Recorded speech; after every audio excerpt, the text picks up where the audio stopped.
এই সম্পদের মায়া একদিন ছেড়ে যাওয়া লাগবে। দুনিয়া কিন্তু থাকার জায়গা না। এই দুনিয়ার থেকে বিদায় নিয়েই কিন্তু সকলের কবরের দেশে রওনা হওয়া লাগবে। কবর কিন্তু সম্পদ কোনো কিছু কাজে আসবে না।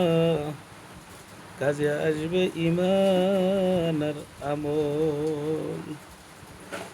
এখন তো দেখা যায় দুনিয়াদারি পাইয়া আমার মালিকরে ভুলিয়া যায়, কিন্তু সব কিন্তু সারিয়া একদিন ওই মালিকের কাছেই যাওয়া লাগবে।